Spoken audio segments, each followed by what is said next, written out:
नमस्कार। आंखें के आज के इस अंक में आपका स्वागत है। आज के इस अंक में हम चर्चा करेंगे बढ़ते वायु प्रदूषण पर। दर्शन कराएंगे आपको मां अंबिका भवानी की और बताएंगे कि क्यों करते हैं लोग पुनपुन नदी के किनारे पहला पिंडदान।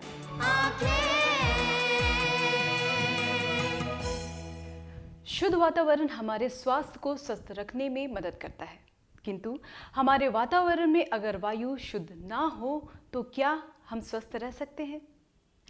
आज के समय में बढ़ते मोटर वाहन तथा उससे निकलने वाले धुएं से हमारा वातावरण इतना प्रदूषित हो रहा है कि हम श्वास भी नहीं ले पा रहे हैं।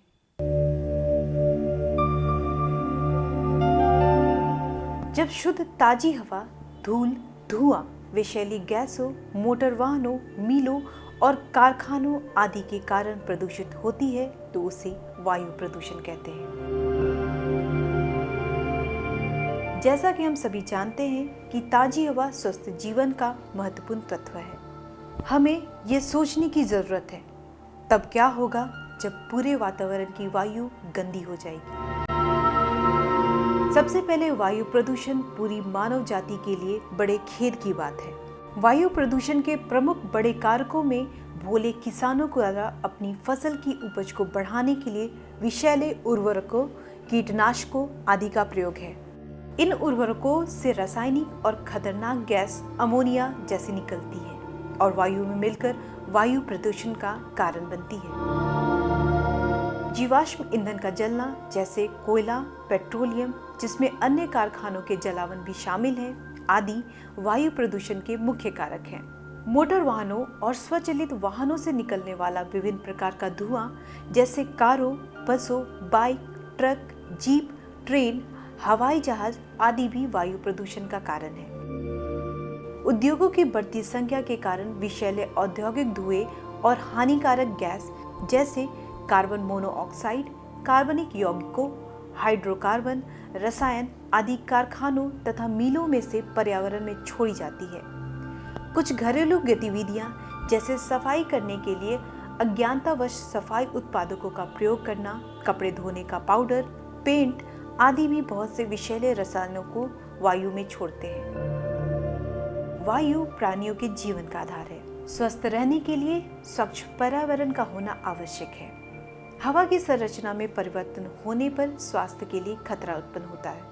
वायु प्रदूषण भारत जैसे विकासशील देश से लेकर जापान, अमेरिका, इंग्लैंड आदि विकसित राष्ट्रों के लिए भी स्वास्थ्य समस्या बन चुका है। दूषित वायु के आंकड़ों के अनुसार विगत वर्षों में कई दुष्परिणाम देखे गए हैं, जो कि चिंता का विषय है। अतः वायु प्रदूषण के संकट से निपटने के लिए राज्य, राष्ट्रीय और अंतर्राष्ट्रीय स्तर पर जमीनी रूप से प्रयास करने की आवश्यकता है। अन्यथा देश ऐसी स्थिति में पहुंच जाएगा जहां शायद अफसोस के अलावा कुछ नहीं होगा। पर्यावरण असंतुलन दर्शा रहा है कि प्रकृति ने अपने तेवर बदले हैं। ये बदले तेवर आगे चलकर हमारे लिए हानिकारक भी हो सकते हैं। हमें इस सत्य को आज समझ लेना चाहिए। हम यह भी समझ चुके हैं कि वायु प्रदूषण के लिए अनेक कारण जिम्मेदार हैं, लेकिन इस सभी कारकों का केंद्र बिंदु कहीं न कहीं मानव ही है और वहीं सबसे अधिक प्रभावित मानव ही है। पर्यावरण वास्तव में प्रकृति की ओर से दिया गया निःशुल्क खजाना है। पर्यावरण के प्रति स्नेह व आदर की भारतीय परंपरा अत्यंत प्राचीन है। आज इस परंपरा को अपनाने और आगे बढ़ाने की आवश्यकता है। तो फिर हमें कमर कसकर एक सुंदर, स्वच्छ, प्रदूषण मुक्त और हरे भरे पर्यावरण के संकल्प के लिए तैयार हो जाना चाहिए। अगर इसी तरह से इन मोटर वाहनों से धुआं निकलता रहा तो इसका दुष्परिणाम हमें जल्द ही देखने को मिलेगा। हमें सचेत होने की जरूरत है। वक्त हो चला एक छोटे से ब्रेक का। ब्रेक के बाद आपको ले चलेंगे दिघवारा में स्थित पावन शक्तिपीठ आमी। ज्ञानस्थली हाई स्कूल, जहां दी जाती है हाईटेक क्लास की फैसिलिटीज, खेलने की सुविधा, स्मार्ट क्लास की सुविधा, लेटेस्ट किताबों वाली लाइब्रेरी की सुविधा, लैब की सुविधा, बच्चों के लिए कंप्यूटर क्लासेस की सुविधा, साथ ही आने जाने की facilities. Gyansthali high school, Alamganj, Patna. आपके रक्त के एक बूंद किसी की जिंदगी बचा सकती है। तो आइए हम सब मिलकर रक्तदान करें। रक्तदान महादान। जनहित में जारी।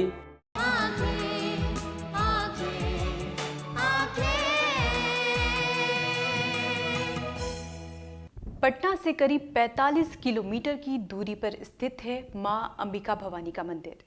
मान्यता है कि यही देवी सती अग्निकुंड में कूदकर सती हुई थी। उसी के बाद से यहाँ देवी सती की पूजा पिंडी के रूप में की जाती है। आज यहाँ हर दिन हजारों लोग देवी अंबिका भवानी के दर्शन करने आते हैं और मन्नत भी मांगते हैं। और सच में देवी माँ सुनती भी है उनकी सभी फरियादें।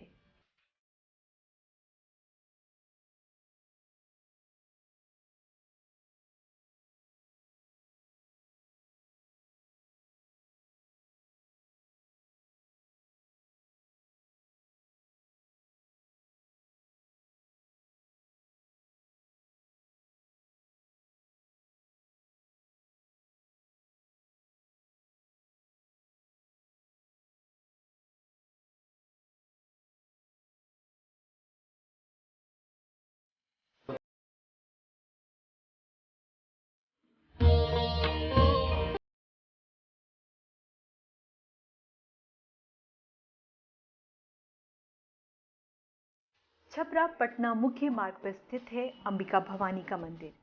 यह एक प्राचीन धार्मिक स्थल है। पूरे भारतवर्ष में मात्र यही एक ऐसा मंदिर है जहां पर देवी की कोई मूर्ति नहीं है। यहाँ मां भगवती पिंडी के रूप में स्थापित है। या देवी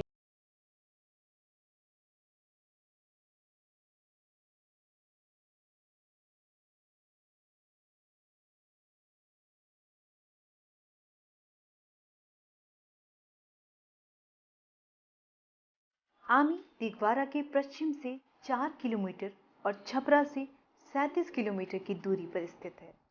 इस जगह को देवी सती के जन्म और मृत्यु स्थल के रूप में मान्यता मिली हुई है।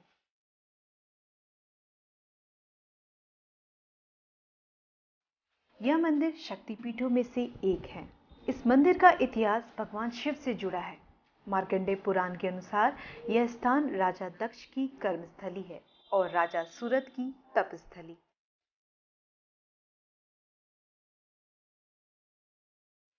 कहा जाता है कि देवी सती के पिता दक्ष प्रजापति ने एक महायज्ञ का आयोजन किया। उन्होंने सभी देवी देवताओं को आमंत्रित किया और सिर्फ भगवान शिव को अपमानित करने के लिए उन्हें आमंत्रण नहीं दिया। भगवान शिव के कई बार मना करने पर भी देवी सती यज्ञ में गईं और वहां सती को देखकर दक्ष प्रजापति महादेव को अपमानित करने लगे। लिहाजा सती पिता द्वारा भगवान शिव के अपमानित किए जाने पर बहुत दुखी हुई और वह भगवान शिव के अपमान को सुनकर कैसे वापस जाती, लिहाजा उसी हवन कुंड में कूदकर आत्मदाह कर लिया।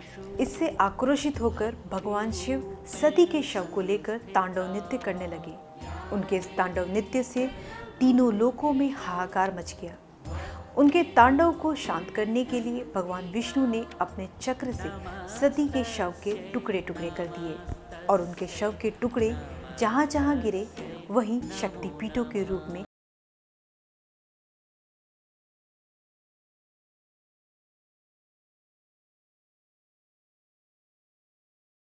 मगर आमी में मां सती का शरीर भस्म रूप में ही रह गया और इसी स्थान पर मंदिर का निर्माण हुआ। प्रथमं शैलपुत्री च द्वितीयं ब्रह्मचारिणी तृतीयं संघंटेति कुष्मांडी चतुर्थकम पंचमं स्कृमातेति खष्टम कत्यानि च सप्तमं कलातीति महागौताष्टमम नवम सीदाति च नौ दुर्गा प्रकीर्ता। इस 9 पिंडी से सृष्टि में प्रथम स्थान है कि 9 पिंडी से स्थापित मिट्टी का मूर्ति का स्थापना किया गया और अल्प समय में भगवती प्रकट होती है और माँ कहती है दक्ष प्रजापति राजा सूरज से कहती है माँ भगवती तुम्हारे जग से तुम्हारे तपस्या से प्रसन्न हूँ, वर मांगो। भगवती का आदेश होने के बाद राजा सूरज जो है उदय से अस्त तक का राज मांगते हैं, राज की प्राप्ति होती है। और वह जो बनिया था समाधि नाम बस बनिया जो था बारीक कलश रूप करके आया था, अपनी आवागमन से मुक्ति के लिए मोक्ष की कामना करता है। मोक्ष की प्राप्ति हुआ और वहाँ जो कुंड बच गया अवशेष पूरा कुंड के ऊपर मूर्ति बना, थोड़ा सा कुंड अवशेष आज भी छोड़ा गया है जिस कुंड में हाथ डालने से हर प्रकार की मनोकामना पूरी होती है। उसी समय से अंबिका नाम से यह मूर्ति का स्थापना हुआ। अंबिका नाम से जानी जाती है। अंबिका नाम का मान ही होता है कि सब देवी देवताओं का समावेश होता है, या इन्हीं से अंबिका महारानी की शक्ति से निकला हुआ सब देवी देवता हैं। अंबिका नाम से पूजा करने पर सभी देवताओं को पूजा होता है और सभी का शक्ति आशीर्वाद मिलता है। यह मंदिर काफी प्राचीन है। इस मंदिर की बनावट की विशेषता यह है कि यह मंदिर द्रविड़ पद्धति में निर्मित है। यह मंदिर अपनी एक अलग पौराणिक महत्व भी रखती है। इस मंदिर में एक प्राचीन कुआं भी है। इस कुएं से कई प्राचीन मूर्तियां, एक बड़े आकार की मूर्ति और एक दक्षिणामुखी शंख भी मिला है, जिसमें देवी लक्ष्मी की आकृति बनी हुई है। साथ ही एक जाता भी मिला है। यहाँ एक प्राचीन बगीचा भी स्थित है, जो कि काफी प्राचीन है। इस बागीचे को प्राचीन अंबा का स्थान भी कहा जाता है। बागीचे की विशेषता यह है कि यह कभी भी नहीं सूखता। इस मंदिर की सबसे खास बात यह है कि मां अंबिका के पिंडी के बगल में एक छोटा सा कुंड है। लोगों की मान्यता एवं विश्वास है कि जो भी अपनी मनोकामना मांगकर इस कुंड में हाथ डालता है, उसकी सारी मनोकामनाएं पूरी होती है।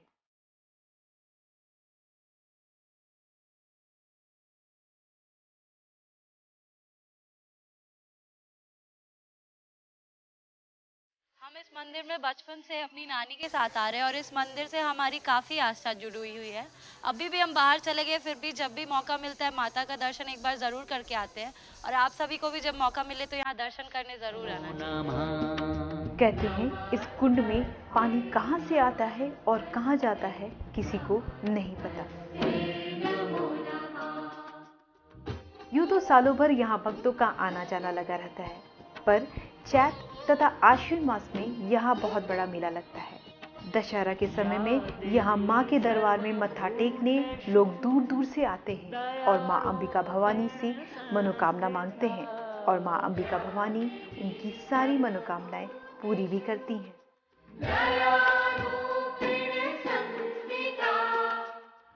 यहाँ मंदिर परिसर में एक बहुत बड़ा हवन कुंड है, और इस कुंड की खासियत यह है कि साल में एक बार रक्षाबंधन के दिन यहाँ बहुत बड़ा हवन का आयोजन होता है, और साथ में बकरे की बलि भी दी जाती है, और उसी दिन माँ भगवती की भव्य आरती भी होती है।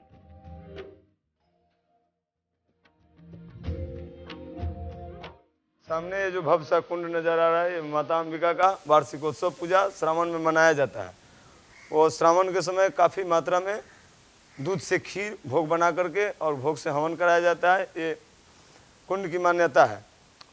माता अंबिका के यहाँ जो वार्षिकोत्सव पूजन होते हैं, उसमें विशेष रूप से इसमें हवन किया जाता है। यह आदिकाल के समय से ही कुंड है, और इस पर समय समय से अष्टयाम पूजन लोग यजमान आकर के करते हैं।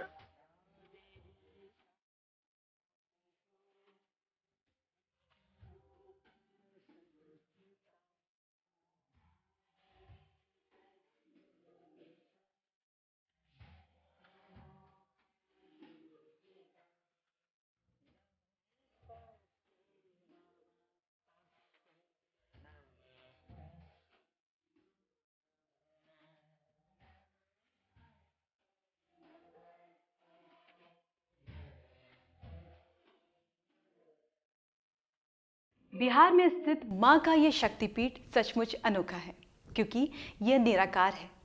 वक्त हो चला एक छोटे से ब्रेक का। ब्रेक के बाद आपको बताएंगे एक ऐसे स्थल के बारे में जहां स्थित है पितृ तर्पण की पहली वेदी।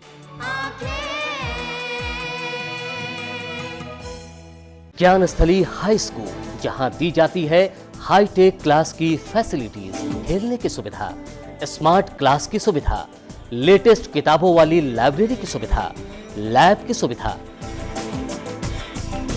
बच्चों के लिए कंप्यूटर क्लासेस की सुविधा, साथ ही आने जाने की facilities. Gyansthali high school, Alamganj, Patna.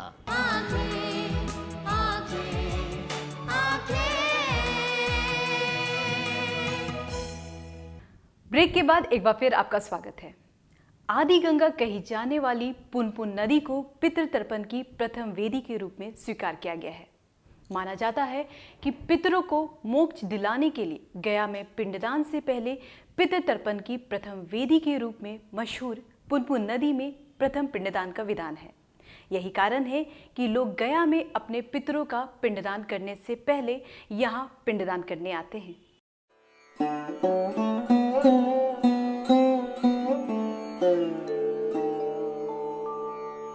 पितृदोष निवारण स्तोत्रम ब्रह्मोदयः सुराः सर्वे ऋषयः सनकादयः आगच्छन्तु महाभागा ब्रह्मांडोदरवर्तिनः। वैदिक परंपरा और हिंदू मान्यताओं के अनुसार पितरों के लिए श्रद्धा से श्राद्ध करना एक महान और उत्कृष्ट कार्य है। मान्यता के मुताबिक पुत्र का पुत्रत्व तभी सार्थक माना जाता है जब तक वो अपने जीवन काल में जीवित माता पिता की सेवा करे और उनकी मरणोपरांत उनकी मृत्यु तिथि, बरसी तथा महालय पितृपक्ष में उनका विधिवत श्राद्ध करे। आश्विन कृष्ण पक्ष प्रतिपदा से आश्विन महीने की अमावस्या तक को पितृपक्ष का महालय पक्ष कहा गया है। मान्यता के अनुसार पिंडदान मोक्ष प्राप्ति का एक सहज और सरल मार्ग है।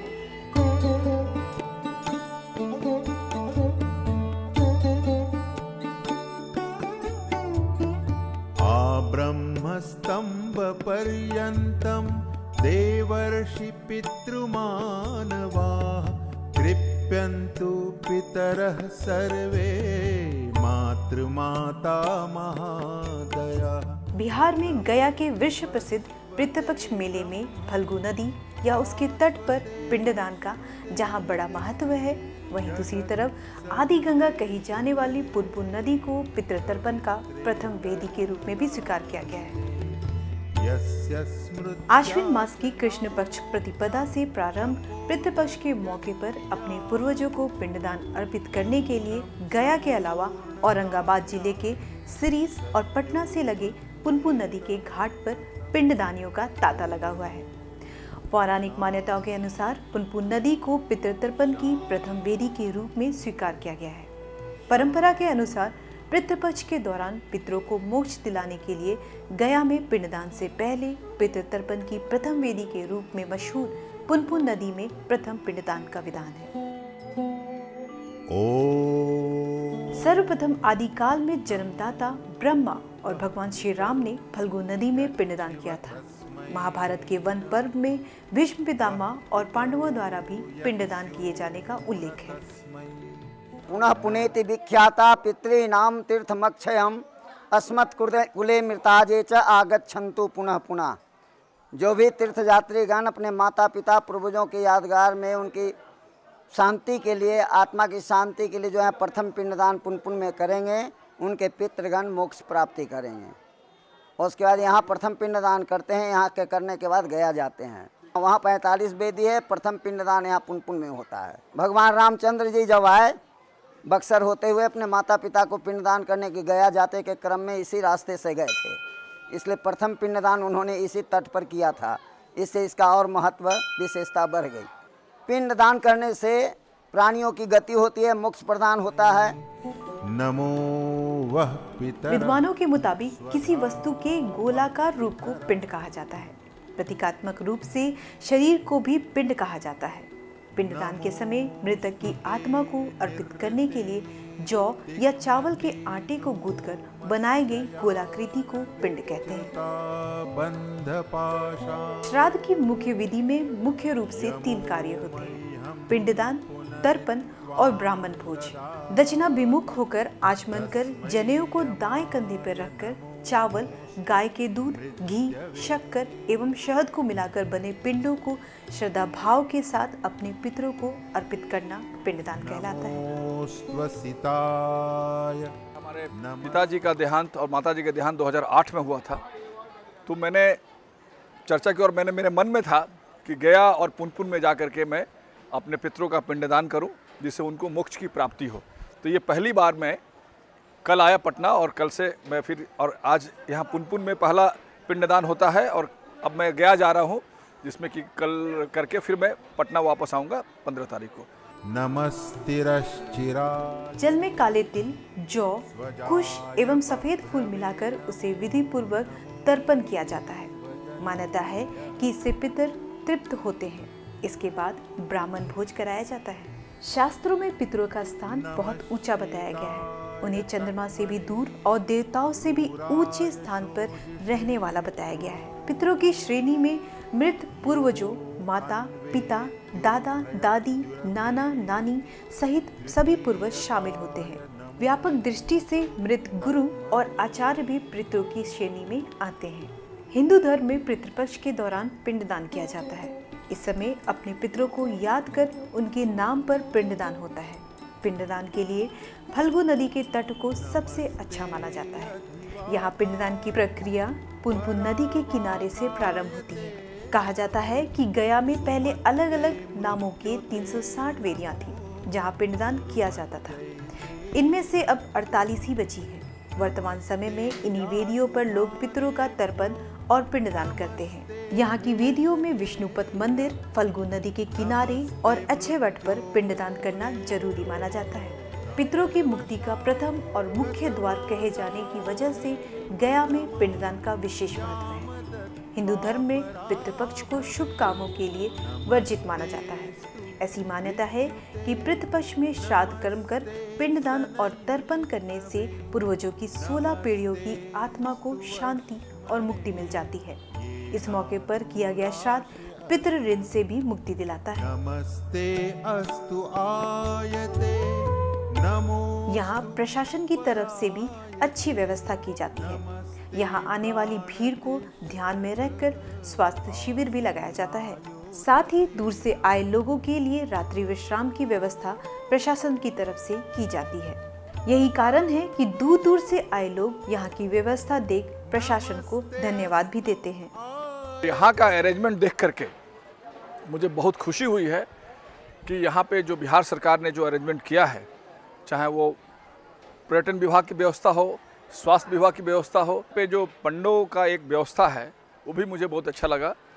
मैंने सुना था कि बहुत पंडे जजमानों को वहाँ परेशानी करते हैं, ऐसी कोई परेशानी यहाँ नहीं है। मैं आपके द्वारा माध्यम से मैं सारे जो लोग यहाँ आना चाहते हैं उनको मैं बताना चाहता हूँ कि यहाँ पे बहुत ही सुगमता के साथ और पंडे या चाहे जो भी हैं बहुत सहयोग करते हैं, कोई परेशानी बात की नहीं है। सर्वस्मै ते इदं नमः, सर्वस्मै ते इदं नमः।